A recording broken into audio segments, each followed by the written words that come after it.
Hello and welcome to DM But Group Tuition, a place for all the rankers. आज के इस video में हम शुरू करने वाले हैं क्लास 9 का chapter number 9 from SS and that is fundamental rights, fundamental duties and directive principles of state policy. इस वीडियो में हम इंट्रोडक्शन लेंगे और उसके बाद ह्यूमन राइट्स के बारे में भी देखने वाले हैं। तो लेट्स बिगिन विद दैट। चलिए, introduction. In the previous chapter we have studied Indian constitution, preamble and important pillars as well as the specific characteristic. अगर आपने चैप्टर नंबर 8 अगर पढ़ा हो तो आपको मालूम ही होगा कि उसमें कौन कौन सी चीजें थी। तो पूरा कॉन्स्टिट्यूशन के बारे में दिखाया गया है, बताया गया है, प्रीएम्बल के बारे में उसके बताया गया है, और जितने भी हमारी डेमोक्रेसी के जितने भी पिलर्स है उन सभी के बारे में अच्छे से चर्चा चैप्टर नंबर 8 में हुई है। In this chapter we will study about other important characteristic of constitution, that is fundamental rights, fundamental duties and directive principles of state policy। इस चैप्टर में हम क्या सीखने वाले हैं? तो अगर इस चैप्टर की अगर बात करें तो इस चैप्टर में हमें कॉन्स्टिट्यूशन के द्वारा, अपने भारतीय बंधारण द्वारा हमें जितने भी फंडामेंटल्स राइट दिए गए हैं, अपनी जितनी भी फंडामेंटल ड्यूटीज है, अगर आपको राइट्स दिए गए हैं तो आपकी कुछ ड्यूटीज भी बनती हैं, ओके, और डायरेक्टिव प्रिंसिपल्स जो कोई भी है या उनके बारे में भी हम विस्तार से इस चैप्टर में चर्चा करने वाले हैं। चलिए, सबसे पहले शुरू करते हैं ह्यूमन राइट्स। ओके, जब भी कहीं पर भी किसी के भी एक्सप्लॉयटेशन की बात आती है या इनॉमरसी किलिंग की अगर बात आती है तो ह्यूमन राइट्स होता ही है। आपने फिल्मों में भी बहुत बार सुना है, अरे यार इसमें तो ह्यूमन राइट्स वाले आ जाएंगे। तो ये ह्यूमन राइट्स है क्या? जो चीज हम सालों से सुनते आए हैं उसके बारे में हमें डिटेल में नहीं मालूम है, तो ये ह्यूमन राइट्स है तो है क्या? चलिए शुरू करते हैं ह्यूमन राइट्स से। Human rights are those rights which are not only which not only give a person his or her basic existence but also overall development, in which society helps to construct an environment which enables him or her to grow।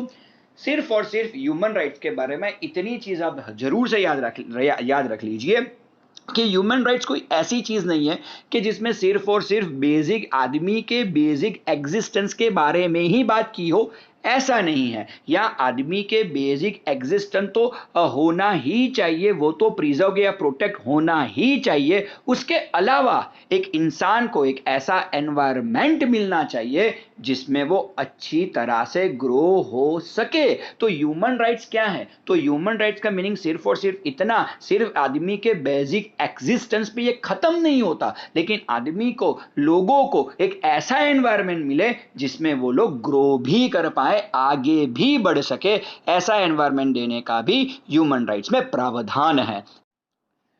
In every democratic country, the citizens are conferred with basic rights। अगर हम democratic Nations की बात करें, अगर हम लोकतंत्र की अगर बात करें, तो लोकतंत्र में जितने भी नागरिक है यानी जितने भी सिटीजन्स हैं उन सभी को बेसिक राइट्स का अधिकार बाय बर्थ ही मिल जाता है। और जिन देशों में डेमोक्रेसी नहीं है या लोकशाही नहीं है वहां पे भी कुछ हद तक ह्यूमन राइट्स तो होते ही हैं। A person is not discriminated on the basis of caste can experience the basic rights। The protection of these rights are assured by the society and nation as well।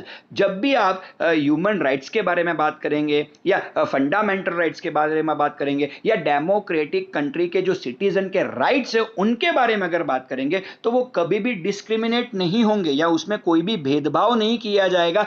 जाति के तौर पे या colour के तौर पे उस पर कोई भेदभाव नहीं किया जाएगा। और ये चीज अश्योर किसे करनी है? तो जो डेमोक्रेटिक सोसाइटी है उसको ये चीज अश्योर करनी है, एज वेल एज नेशन को भी ये चीज अश्योर करनी है, राइट। तो किसी का भी डिस्क्रिमिनेशन कभी भी डेमोक्रेटिक नेशन में या ह्यूमन राइट्स में होता नहीं है। तो ह्यूमन राइट्स क्या देखता है कि किसी का भी डिस्क्रिमिनेशन एक डेमोक्रेटिक नेशन में या कोई भी नेशन में नहीं होना चाहिए according to their caste and colour. The person by his birth owns right, which are his and her basic rights, which are known as human rights. अगर human rights की एक basic definition बताएं, अगर human rights की अगर एक basic terminology की अगर हम बात करें, तो जो इंसान को जन्म के साथ ही जितने rights मिलते हैं, जैसे ही इंसान का जन्म होता है, जितने rights उनके जन्म पर ही उन्हें मिल जाते हैं, वो सभी ह्यूमन राइट्स ही है. तो human rights is equal to by birth rights. Okay,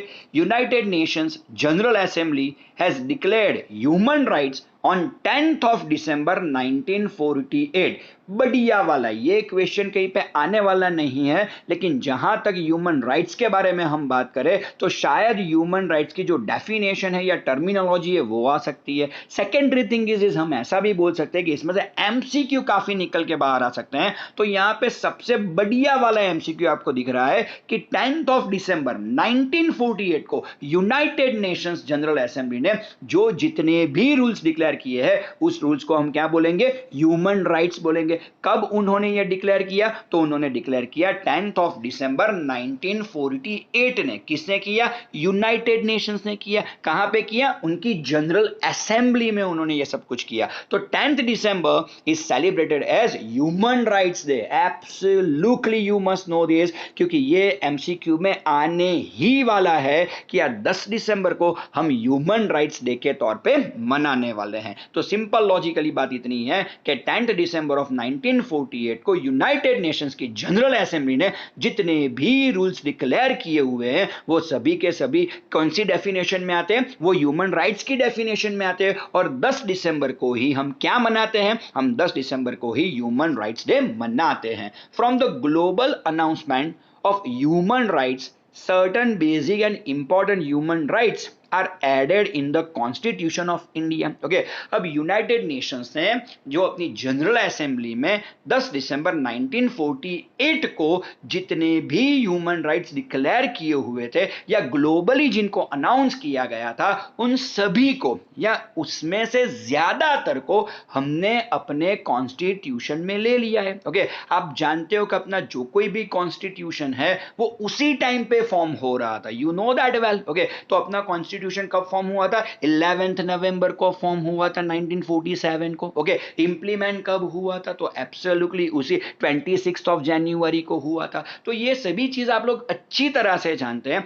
तो बस उसी टाइम पे या वही ये समय है, वही वो टाइम है जब यूनाइटेड नेशंस ने ग्लोबली ह्यूमन राइट्स डिक्लेयर किए थे. तो जितने भी यूएन ने डिक्लेयर किए थे ह्यूमन राइट्स, वो सभी हमने अपने कॉन्स्टिट्यूशन में ले लिए हैं. अब जब वो अपने कॉन्स्टिट्यूशन में आ गए तो वो ह्यूमन राइट्स नहीं कहलाएंगे. उसे क्या बोलेंगे हम? वो उसे हम इंडिया के फंडामेंटल राइट्स बोलेंगे. Okay, and thereby these rights are protected in a dignified way. Okay, और जब से ये फंडामेंटल राइट्स बन गया है अपने कॉन्स्टिट्यूशन में, जैसे ही ये ह्यूमन राइट्स ऐड हो गए वैसे ही वो फंडामेंटल राइट्स हो गए. और जैसे ही वो फंडामेंटल राइट्स हो गए तो ये अब नेशन की जवाबदारी है, डेमोक्रेटिक सोसाइटी की ये जवाबदारी है कि उसका प्रोटेक्शन एक डिग्निटी वे से करे या डिग्निफाइड वे से करे. ओके, चलिए आगे क्या होता है.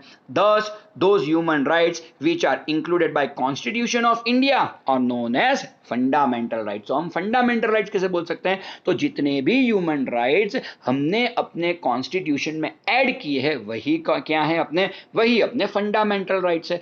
These human rights proclaim the human being to live in a dignified way. सभी को मान मिलना चाहिए, सभी को रिस्पेक्ट मिलना चाहिए और सभी की डिग्निटी रिजर्व होनी चाहिए. तो ये ह्यूमन राइट्स इसी चीज को अश्योर करता है, उसी चीज को रिजर्व करता है कि उसकी डिग्निटी किसी भी कीमत पे लॉस्ट नहीं होनी चाहिए, या उसकी डिग्निटी पे कोई भी ऐसी कोई चीज नहीं होनी चाहिए जिससे उसकी डिग्निटी हर्ट हो जाए. किसी भी इंसान की डिग्निटी हर्ट हो जाए, चाहे वो अमीर आदमी हो या चाहे वो गरीब आदमी हो, चाहे वो काला आदमी हो चाहे वो गोरा आदमी हो. ओके, चाहे वो बहुत ही बड़ा ऑफिसर क्यों ना हो और भले ही उसी ऑफिस में काम करने वाला प्यून क्यों ना हो, सभी की जितनी भी डिग्निटी है वो डिग्निटी प्रिजर्व होनी ही चाहिए. उसी को कहते हैं हम ह्यूमन राइट्स.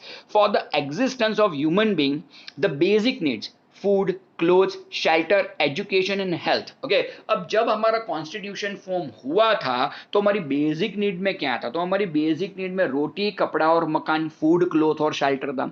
लेकिन जैसे जैसे जैसे हमने इंडिया ने प्रोग्रेस किया, उसके साथ साथ और दो चीजों को भी बेसिक नीड में हमने ऐड कर दिया है, वो है एजुकेशन और दूसरा है हेल्थ। ओके, हमने education, right to education, you must be aware of this rule. Okay, और राइट टू हेल्थ भी है। Okay, should be received in a dignified and respectable way. Okay, जितने भी भारत के नागरिक हैं उनको रोटी, कपड़ा, मकान तो मिलना ही चाहिए। उसके अलावा उसे एजुकेशन लेने का भी पूरा हक है और उसको हेल्थ के बारे में भी सजाग रहना या उसकी हेल्थ का भी हमें प्रिजर्वेशन करना है। ओके, तो समझ लीजिए कि यहाँ राइट टू एजुकेशन क्या देता है? तो राइट टू एजुकेशन किसी को कोई भी आदमी कोई भी जगह से अगर आया हो तो वो एजुकेशन तो ले ही सकता है। अभी कोरोना चल रहा है तो आप लोग जानते ही हो कि सरकार कितना कुछ कर रही है कोरोना के बारे में। जब से कोरोना एक पैंडेमिक डिक्लेयर हुआ है, यू नो दैट वेल,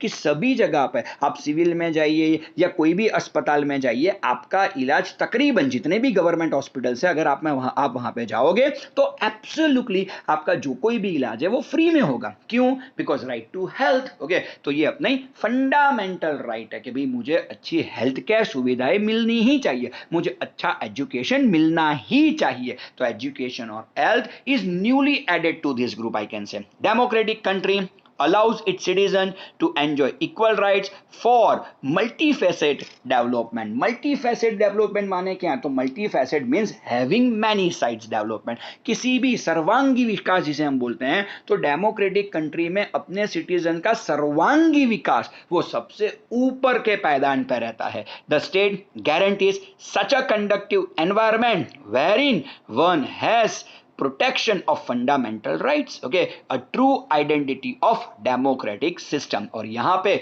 जो अपना नेशन रहता है वो नेशन पूरी तरह से एक ऐसा एनवायरनमेंट क्रिएट करता है कि उसके फंडामेंटल राइट्स को वो बढ़िया तरीके से इंजॉय कर सके, उसकी डिग्निटी बिल्कुल कम ना हो पाए।